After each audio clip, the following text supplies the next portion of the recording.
इस कार्यक्रम के पुण्यार्जक हैं सुरेश कुमार, सुनीता, कल्पित अरिका, संकल्पित जैन एवं समस्त गंगवाल परिवार, रूपा हेड़ी वाले, जैस्मिन 304 मंगलम आनंदा जयपुर, अमित, स्नेहा व काव्यांश जैन, सनफ्लावर 409 मंगलम आनंदा जयपुर, राजीव, जया, रोहन, आशी, आरोही जैन, टावर 1/501 मंगलम आनंदा जयपुर, अनिल, सुधा, मेहुल, प्रियंका और निपुण सोगानी, टावर 11/301 मंगलम आनंदा जयपुर, कमलकांत, सरला, निशांत, मीनल पाटनी, टावर 13/501 मंगलम आनंदा जयपुर, अजित, शशि, वैभव, अविशी, पूजा व सार्थ तोतुका, दा क्रेस्ट, जवाहर सर्किल जयपुर, दिनेश, बीना, हर्षल, पूर्वी, उत्कर्ष, पारुल, समकित एवं सेठी परिवार, टावर 2/803 मंगलम आनंदा जयपुर, जय कुमार, सुमन जैन, प्रियंका, कार्तिक, धानी, टिया जैन, रुल, रोहित, तनिषा,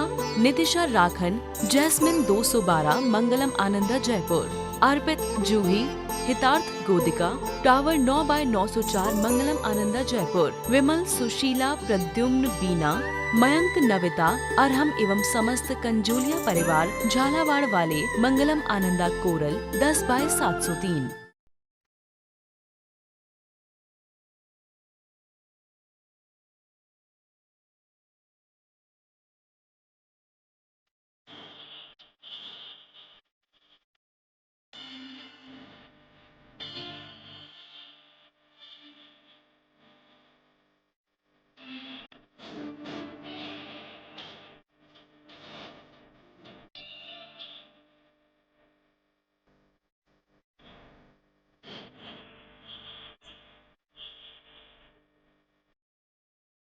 कलयुग में सतयुग के जिसने खोल दिए हैं द्वार, वो है महामंत्र नवकार, वो है महामंत्र नवकार, वो है महामंत्र नवकार, वो है महामंत्र नवकार।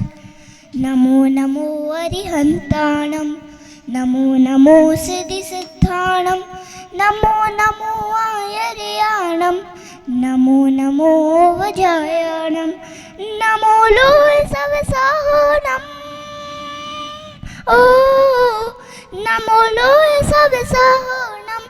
जय जय जय नवकार, वो है महामंत्र नवकार, वो है महामंत्र नवकार, वो है महामंत्र नवकार, वो है महामंत्र नवकार।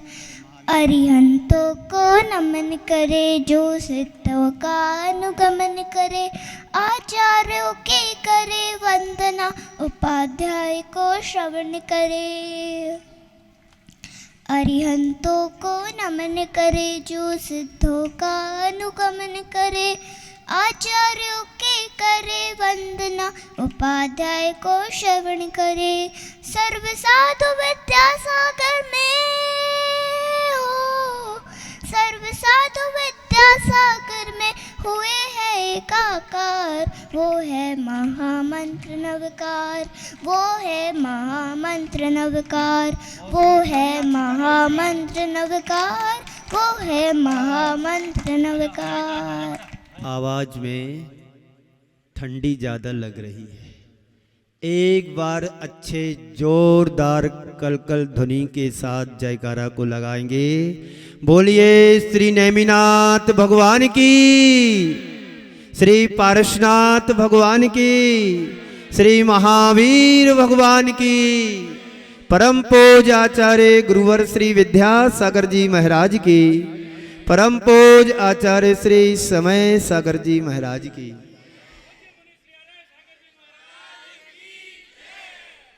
थोड़ी ऊर्जा आई आपके अंदर। हाँ, आपकी सोसाइटी वालों को मालूम पड़ना चाहिए कि यहाँ पर सत्संग चल रहा है। जो हमेशा साथ रहे, सत यानी हमेशा, जो साथ दे उसको सत्संग कहते हैं। जीवन सभी को मिलता है, लेकिन सभी अलग अलग तरीके से जीवन को जीते हैं। जन्म की दृष्टि से अगर देखा जाए तो सबका जन्म समान होता है, पर जीवन सबका समान हो ऐसा नहीं होता है। जन्म महत्वपूर्ण नहीं, जीवन महत्वपूर्ण है।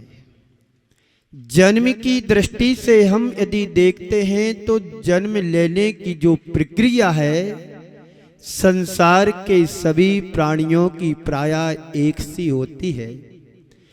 ये महत्वपूर्ण नहीं है आपने कैसे जन्म लिया, महत्वपूर्ण तो है कि जीवन हम कैसे जी रहे हैं। हम कहाँ जन्मे ये महत्वपूर्ण नहीं है, हम कैसे रह रहे हैं ये महत्वपूर्ण की बात होती है। हम सबके साथ ये बाद में हमें समझ में आता है कि हमारे अंदर अनेक संभावनाएं छिपी होती हैं।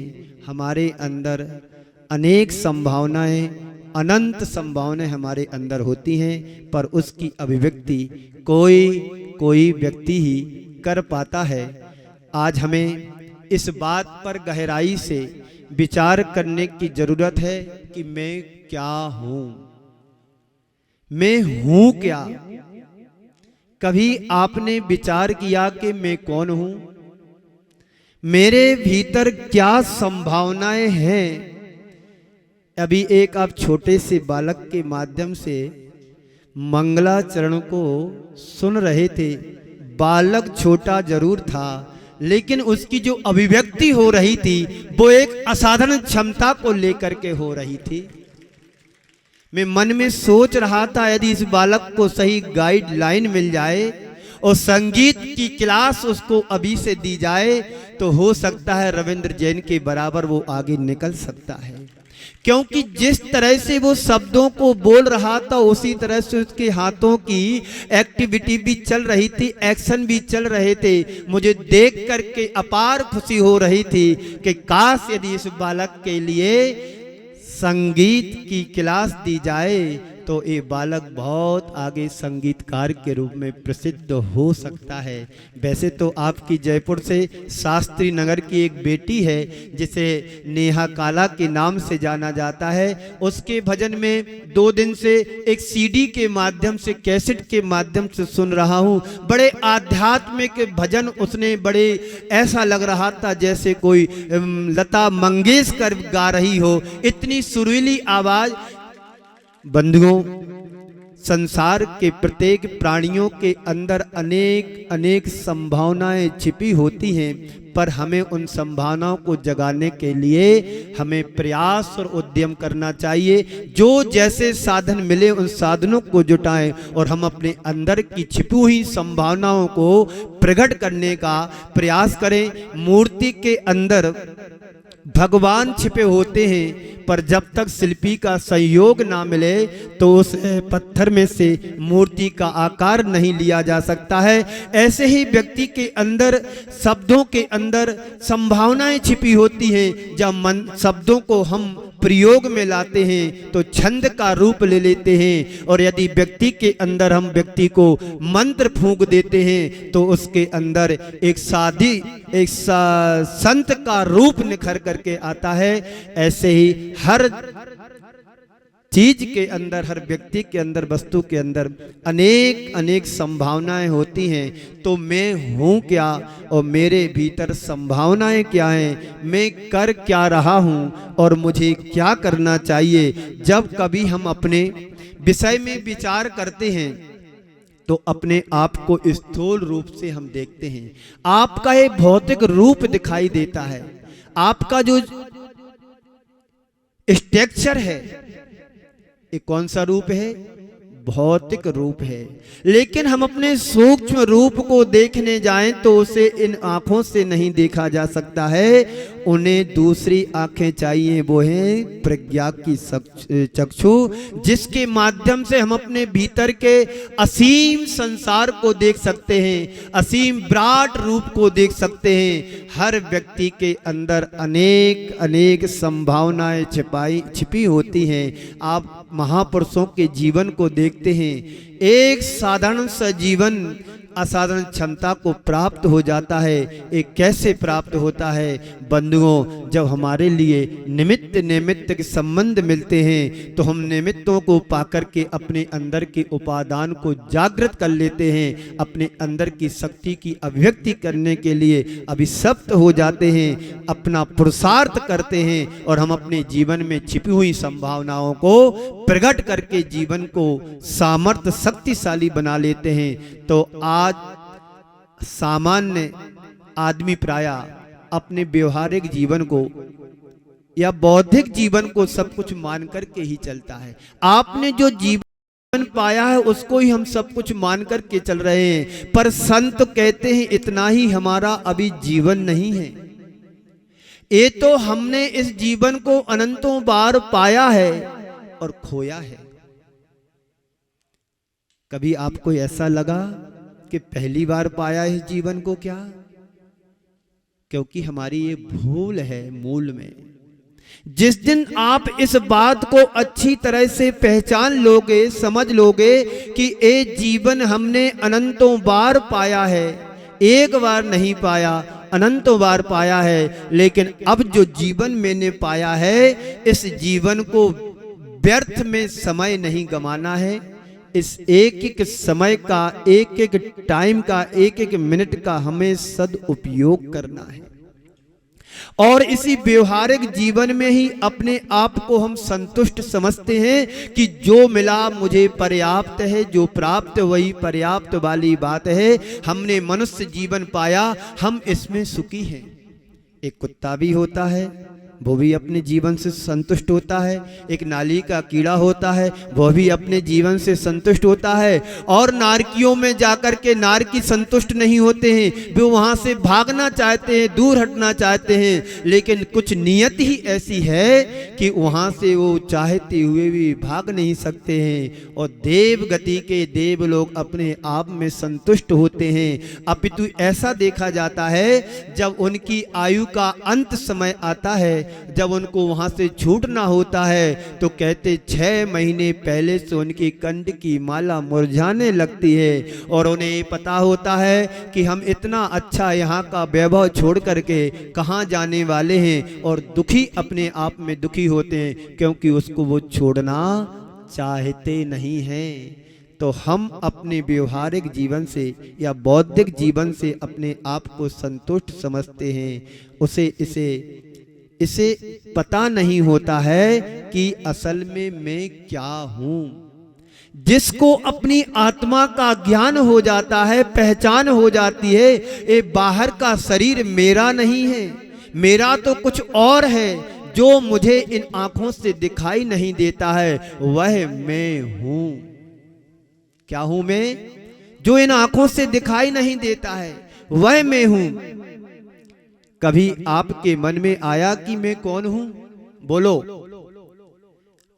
यदि ऐसा लगता है कि मैं कौन हूं, तो आपको बौद्धिक स्तर पर ये कहोगे मेरा नाम रमेश चंद जी है, मेरा नाम अनिल कुमार जी है, मेरा नाम सुखलाल जी है, मेरा नाम श्रीमती अमुक अमुक है। ये नाम तुम्हें दिखाई देगा। ये नाम तुम्हारा कब से? बोलो। ये नाम तुम्हारा कब से है? जब मेरा जन्म हुआ था, परिवार जनों ने मिलकर के मेरा नाम रख दिया अंकित कुमार जैन, अर्पित कुमार जैन, ये नाम रख दिया। कब तक चलेगा? जब तक हमारा जीवन रहेगा तब तक हमारा नाम चलेगा।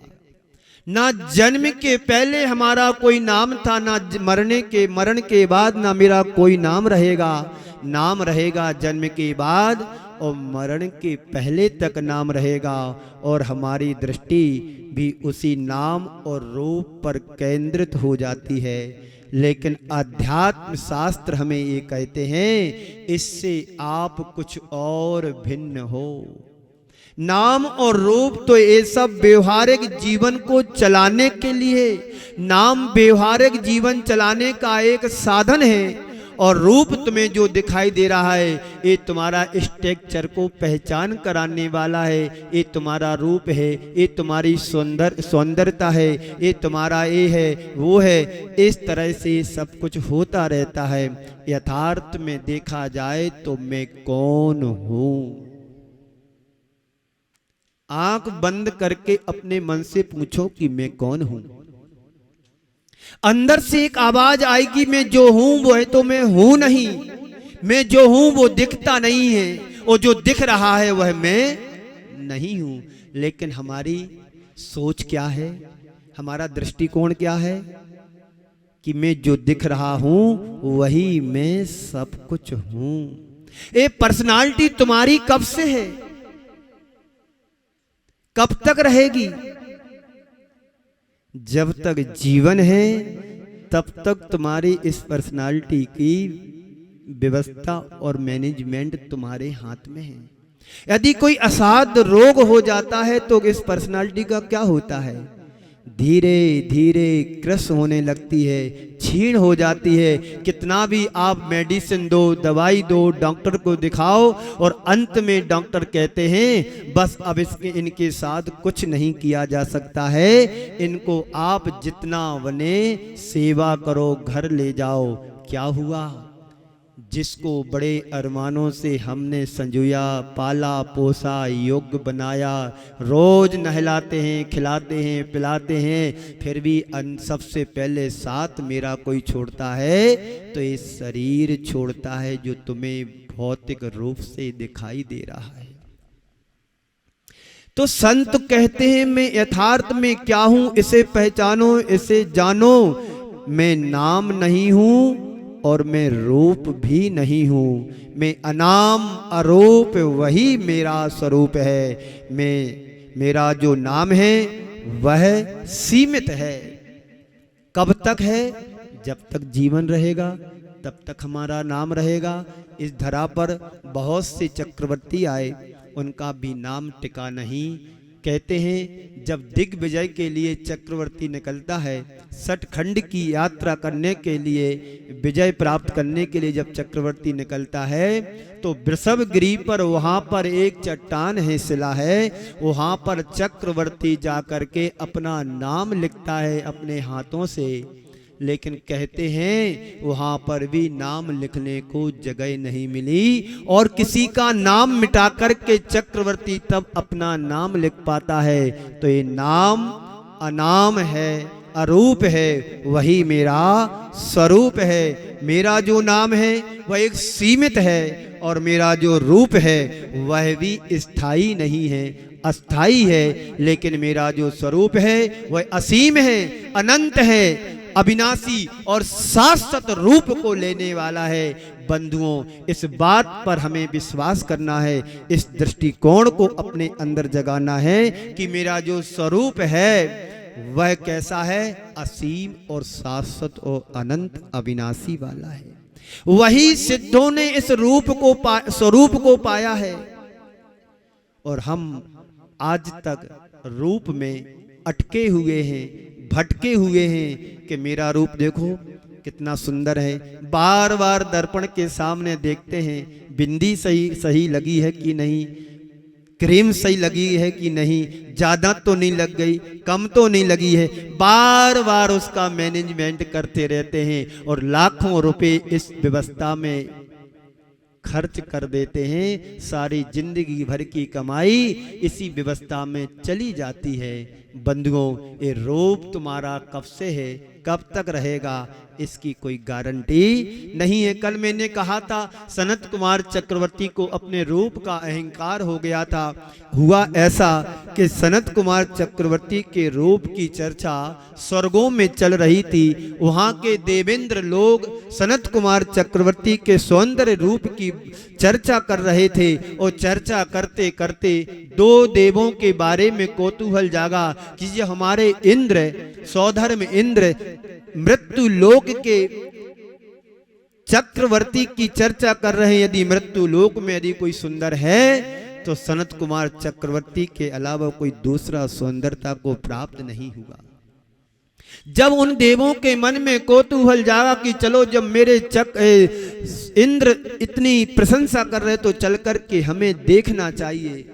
कहते हैं दो इंद्र देव स्वर्ग से उतर कर के मृत्यु लोक में आए और उस समय सनत कुमार चक्रवर्ती सुबह सुबह की बात है व्यायाम शाला में कसरत कर रहे थे, योगा कर रहे थे, उठक बैठक कर रहे थे और अपने धूल दूषित शरीर से अप्रतिम सौंदर्यता का रूप निखर रहा था।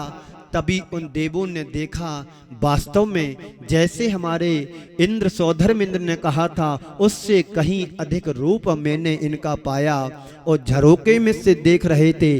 तभी सनत कुमार चक्रवर्ती की नजर उन देवों के ऊपर जाती है और पूछते हैं कि तुम कौन हो, कहां से आए हो। उन देवों ने कहा मैं स्वर्ग से आए हैं और आपके रूप की चर्चा स्वर्गों में चल रही थी तो हम लोगों ने सोचा कि चलो ऐसे रूप को देख करके तो आए। अरे आप पहले बता देते तो हम थोड़े सधज करके बैठ जाते। अभी आपने मेरे रूप को देखा क्या है, अभी आपने मेरे सौंदर्यता को देखा कहाँ है। थोड़ी देर बाद हमारे राजभवन में आना, जब मैं सज धज करके आऊंगा और अपने सिंहासन पर बैठूंगा तब आप मेरे रूप को देखना, देखते ही नहीं बनेगा। ठीक है राजन, ठीक है चक्रवर्ती, मैं आता हूं आपके समय अनुसार। 1-2 घंटे बाद जब वो चक्रवर्ती महोदय जी अपने सज धज करके सिंहासन पर बैठते हैं तो देखते हैं वो देव आकर के जो पहले देखा था वह अब रूप दिखाई नहीं दे रहा। शांत चित्त खड़े हैं, कोई प्रतिक्रिया नहीं हो रही है, कुछ भी नहीं कह रहे। चक्रवर्ती को अपना मौन तोड़ते हुए कहना पड़ा, क्यों देवेंद्र, क्यों देव, आपको मेरा रूप दिखाई नहीं दे रहा है क्या? तो देव कहते हैं चक्रवर्ती जी अब तुम्हारा रूप नहीं बचा, और इतना ही नहीं, जो रूप मैंने पहले देखा था वह रूप तो अब बचा नहीं, और इतना ही नहीं अब आपके शरीर में गलित कुष्ठ रोग भी हो गया। क्या कहते हो देवेंद्र, रोग हो गया? हाँ चक्रवर्ती, यदि आपको विश्वास ना हो तो एक कटोरा जल जल मंगाओ और उसमें आप थूकना। कहते हैं कि उस कटोरे पानी में चक्रवर्ती सनत कुमार चक्रवर्ती ने थूका और थूक में ही, लार में ही कुष्ठ रोग के कीड़े बिलबिला रहे हैं। सनत कुमार चक्रवर्ती को अपने अंदर की असलियत का पता पड़ गया। अभी तक मैं अपने रूप में, अहंकार में डूबा हुआ था, अब मुझे इस रूप को ही ठीक नहीं करना है, मुझे इस कुष्ठ रोग को ही ठीक नहीं करना है, अब तो मुझे इस संसार सागर से पार होना है। कहते हैं उसी रोग अवस्था में दिगंबरी दीक्षा को धारण कर लेते हैं और साधना में लीन हो जाते हैं। अभी देवों ने परीक्षा पूरी नहीं ली थी तो अब वैद्य बनकर के उन चक्रवर्ती के सामने सामने घूम रहे हैं और कह रहे हैं कि किसी को भी किसी भी तरह की बीमारी हो, किसी भी तरह का रोग हो, मेरी एक खुराक में सारा रोग ठीक हो जाता है, एक रसापान करने में, एक औषधि लेने से सारा रोग शोक सब दूर हो जाता है। एक मैंने रसायन तैयार किया है, एक काढ़ा तैयार किया है, मलहम तैयार किया है। कैसी भी बीमारी हो एक बार लगाने से कुष्ठ रोग जैसे दूर हो जाते हैं। बार बार देव इस तरह की बात सामने कर रहे हैं तो सनत कुमार चक्रवर्ती मुनि अवस्था में कहते हैं, वैद्यराज जी यदि तुम्हारे पास कौन कौन सी दवाई है? बोले ये दवाई वो दवाई, ये औषधि वो औषधि, ये मलम ये वो। मुझे ये अब कुछ नहीं चाहिए, अब मुझे ये कुछ नहीं चाहिए। क्या चाहिए? यदि आपके पास जन्म जरा मृत्यु रूपी रोग की औषधि हो तो वो ला करके मुझे दो, जिससे जन्म जन्मांतरों का रोग मेरा नष्ट हो जाए और शाश्वत सुख को पाने के लिए मैं तैयार हो जाऊं। मोक्ष की दवा हो तो तुम वो दवा ला करके दो, मुझे ये कुछ नहीं चाहिए। बंधुओं, ये रूप क्या है हमारा? ये रूप तो क्षण भंगुर है, नाशवान है। अभी जो सुंदरता हमारे चेहरे पर दिखाई दे रही है, यदि पाप कर्म का उदय आता है, आ जाए तो इसी शरीर में बहुत सारी विकृतियां भी आ सकती हैं। तो मेरा जो स्वरूप है वह कैसा है? असीम है, अनंत है, अविनाशी है और शाश्वत है। उसके भीतर निहित अंतर संभावनाओं को कहां हम पहचान पाते हैं? हम इनको ही पहचानने फिरते रहते हैं कि जो हमारा रूप है इसको ही हम पहचानने में लगे रहते हैं। बंधुओं, एक भक्त भगवान के पास गया और उसने भगवान से कहा कि प्रभु,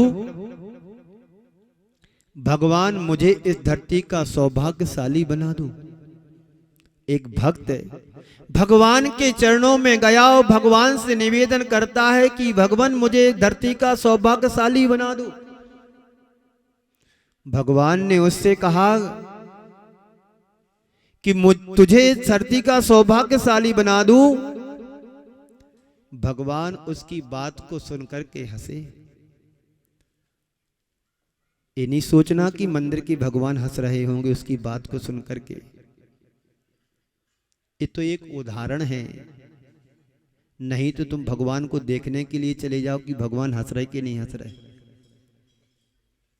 लेकिन जब ऐसा कोई भक्त भगवान से निवेदन करेगा तो भगवान उसके ऊपर जरूर हंसेंगे। तो भगवान कहते हैं, मुझे हंसी इस बात पर आ रही है, इसलिए आ रही है तू तो भगवान है और भगवान बनने की तू बात करता है। जो स्वयं अपने आप में भगवान बन सकता है उसे भगवान बनने की कोई जरूरत नहीं। इसलिए मंगलम आनंदा वालों, सब भगवान नहीं बनना है, अब तो हमें भगवान बनने का उद्यम करना है। भाग्यशाली, सौभाग्यशाली, पुण्यशाली तो आप पहले से हो कि तुमने जैन कुल में जन्म लिया और ऐसे समय पर जन्म लिया जब आचार्य गुरुवर श्री विद्यासागर के संग और उनके दर्शन का सौभाग्य पाया। कल नहीं परसों एक सज्जन मेरे पास आए, अभी शायद सामने बैठे हैं। वो कह रहे थे कि महाराज श्री, मैंने आचार्य गुरुदेव को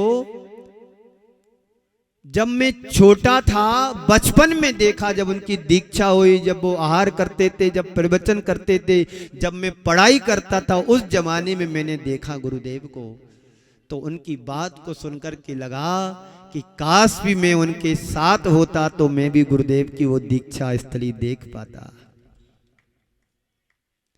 तो हम सब भाग्यशाली पुण्यशाली तो लेकर के आए हैं। अब इस पुण्य को इतना अपने हृदय में उद्घाटित करना है कि हम स्वयं भगवान बन जाएं।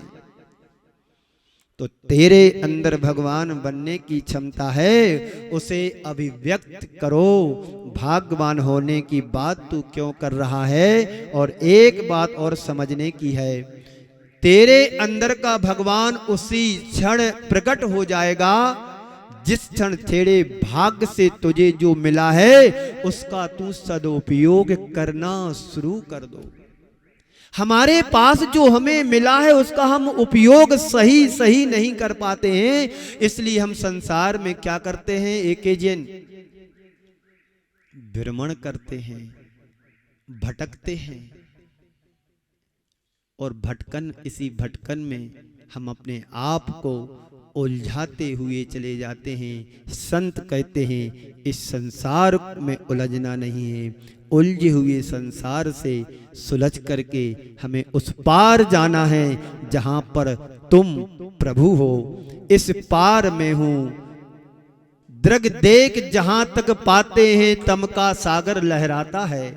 दृग देख जहां तक पाते हैं तम का सागर लहराता है। इस पार प्रभु में है, उस पार प्रभु तुम हो। इस पार प्रभु में हूँ, उस पार प्रभु तुम हो। दृग देख जहाँ तक पाते हैं तम का सागर लहराता है। इस पार खड़ा में हूँ, उस पार न जाने क्या होगा, उस पार न जाने क्या होगा। बंधुओं, हमारे पास जो है उसकी हम पहचान करें, और उसको पहचान करने के लिए हमें अपने आप में डूबना होगा, लीन होना होगा।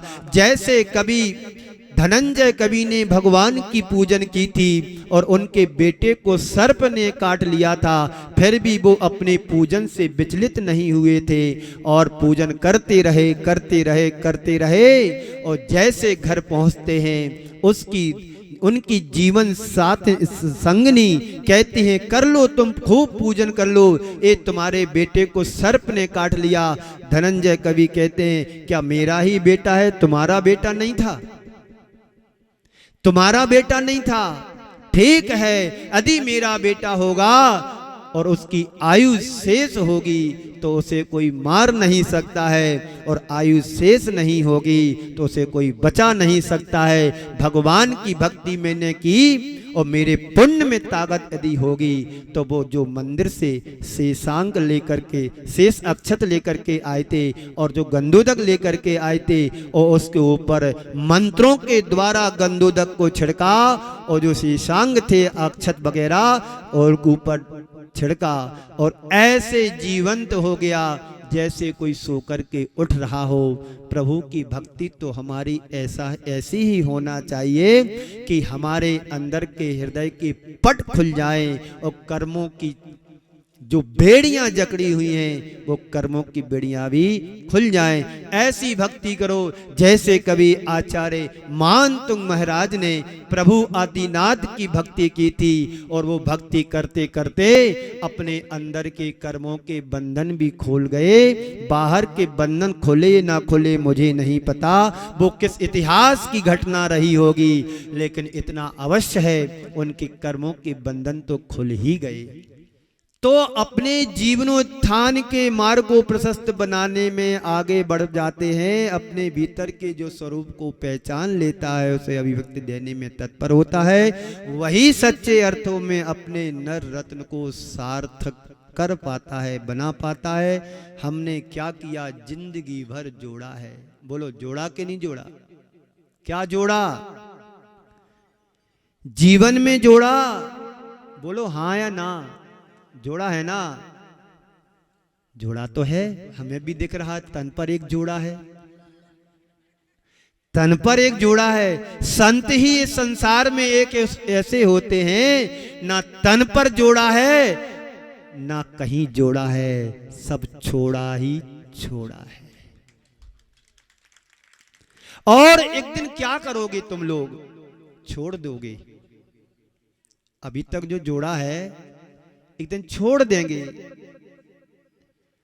हमने ही जोड़ा, और ऐसा नहीं, हमारे पूर्वजों ने भी जोड़ा था, उनके पूर्वजों में भी जोड़ा था। संसार में जो संतति चली आ रही है सब जोड़ते जोड़ते जोड़ते चले आ रहे हैं। इसलिए इस धरती पर जो भी आया है उसने सिर्फ जोड़ा जोड़ा जोड़ा जोड़ा ही है। सिर्फ उसने क्या किया? जोड़ा है। उसके बाद क्या किया? फिर उसने छोड़ा है। पहले जोड़ा, बाद में छोड़ा। छोड़ा नहीं, छूट जाएगा, तुम छोड़ के भी नहीं जाओगे तो अपने आप छूट जाएगा। छोड़ा तो है नहीं, छोड़ना तो पड़ता है। यदि व्यवस्था तुम्हारे साथ ऐसी बन जाए कि तुमने जो जोड़ा है सब ले जाने की व्यवस्था यदि होती तो बहुत अच्छा रहता। एक भी व्यक्ति अपने परिवार बेटे को दे करके नहीं जाता। क्यों? पीसी जैन, पीके जैन। यदि ये व्यवस्था परमात्मा ने बनाई होती कि तुम्हारे साथ तुमने जो जोड़ा है वो तुम्हारे साथ परलोक में जाएगा, तो आप अपने बेटे को देकर जाते। ईमानदारी से बोलना, एक भी व्यक्ति अपने बेटे पत्नी को देकर के नहीं जाता, क्योंकि मैंने जोड़ा तो मैं लेके जाऊंगा। आज भी हिस्सा बांट जब घर परिवार में होता है, ये मेरा है, ये मेरे बेटे, मेरे बच्चे, ये जमीन, ये जायदाद, ये संपत्ति मेरी मेरी मेरी। 4 भाई हैं तो 4 हिस्सों में संपत्ति बढ़ जाती है माता पिता की। तो ऐसे ही आप जोड़ रहे, पेंशन वहां भी मिलती, वहां भी आराम से खाते नहीं। तो जोड़ा है वो एक दिन छूट जाता है, आप नहीं छोड़ोगे तो छूट जाएगा। जोड़ा और छूटा। लेकिन कुछ लोग ऐसे हैं जिनने जोड़ा फिर उसे जुड़े और जुड़ने के बाद छोड़ करके चले गए। आज के संदर्भ में गुरुदेव का एक हाइको है, उसको सुनाकर के समय आपका हो गया है। मैं यहीं पर विराम दूंगा। आचार्य श्री ने बहुत अच्छा हाइको दिया है। कहते हैं, जोड़ो ना जोड़ो, जोड़ा तो छोड़ो। जोड़ो ना जोड़ो, जोड़ा तो छोड़ो। और जोड़ो तो बेजोड़ जोड़ो, जो कभी छूटे नहीं तुम्हारे जीवन से। बंधुओं, व्यक्ति सारी जिंदगी जोड़ने में अपना जीवन खपा देता है और अंत में एक जोड़ा भी उसके तन पर नहीं जाता है, यही सब छूट जाता है। हमें इस हाइको से निष्कर्ष तक जाना चाहिए कि गुरुदेव ने जो कहा है, जिंदगी भर आपने जो जोड़ा है ईमानदारी से बताना, उसमें से एक पाई भी तुम्हारे साथ जाने वाली नहीं है। जा सकता है तो जो तुमने जोड़ा है परमार्थ के क्षेत्र में लगा दोगे, मानवता के कल्याण में लगा दोगे, दीन दुखियों के लिए सेवा में लगा दोगे, और बचे तो अपने लिए उपयोग कर लो। वही तुम्हारे साथ जाने वाला है। और तन धन को साथी समझाता पर ये भी छोड़ चले जाते हैं। तो जुड़ो, उससे जुड़ो जो तुम्हारे जीवन में छूटे नहीं, शाश्वत बन जाए, जो तुम्हारे जीवन को शाश्वत बना दे। वो जोड़ो, उसे मत जोड़ो जो यहीं पर छूट जाने वाला है, क्षण भंगुर है, नाशवान है। उसे जोड़ो जो तुम्हारे साथ जाए, तुम्हें शाश्वत बना दे, तुम्हारे जीवन को धन्य बना दे। इसी मंगल पुनीत भावना के साथ अपनी वाणी को यहीं पर विराम देता हूं। तो ऐसी भावना हमारे अंदर जगे, ऐसे संस्कार हमारे अंदर प्रकट हो। श्रद्धा, भावना और संस्कार से ही समर्पण का भाव जगता है, वो अपने अंदर जगना चाहिए। इसी मंगल पुनीत भावना के साथ पूज्य गुरुदेव के चरणों में नमन अर्पित करता हुआ मैं अपनी वाणी को विराम देता हूँ। बोलिए परम पूज्य आचार्य गुरुवर श्री विद्यासागर जी महाराज की, परम पूज्य आचार्य श्री समय सागर जी महाराज की। इस कार्यक्रम के पुण्यार्जक थे सुरेश कुमार, सुनीता, कल्पित आरिका, संकल्पित जैन एवं समस्त गंगवाल परिवार, रूपा हेड़ी वाले, जैस्मिन 304 मंगलम आनंदा जयपुर, अमित, स्नेहा व काव्यांश जैन, सनफ्लावर 409 मंगलम आनंदा जयपुर, राजीव, जया, रोहन, आशी, आरोही जैन, टावर 1/501 मंगलम आनंदा जयपुर, अनिल, सुधा, मेहुल, प्रियंका और निपुण सोगानी, टावर 11/301 मंगलम आनंदा जयपुर, कमलकांत, सरला, निशांत, मीनल पाटनी, टावर 13/501 मंगलम आनंदा जयपुर, अजित, शशि, वैभव, अविशी, पूजा व साथ तोतुका, दा क्रेस्ट, जवाहर सर्किल जयपुर, दिनेश, बीना, हर्षल, पूर्वी, उत्कर्ष, पारुल, समकित एवं सेठी परिवार, टावर 2/803 मंगलम आनंदा जयपुर, जय कुमार, सुमन जैन, प्रियंका, कार्तिक, धानी, टिया जैन, रुल, रोहित, तनिषा, नितिशा राखन, जैस्मिन 212 मंगलम आनंदा जयपुर, अर्पित, जूही, हितार्थ, गोदिका, टावर 9/904 मंगलम आनंदा जयपुर, विमल, सुशीला, प्रद्युम्न, बीना, मयंक, नविता, अरहम एवं समस्त कंजोलिया परिवार झालावाड़ वाले मंगलम आनंदा कोरल 10/703।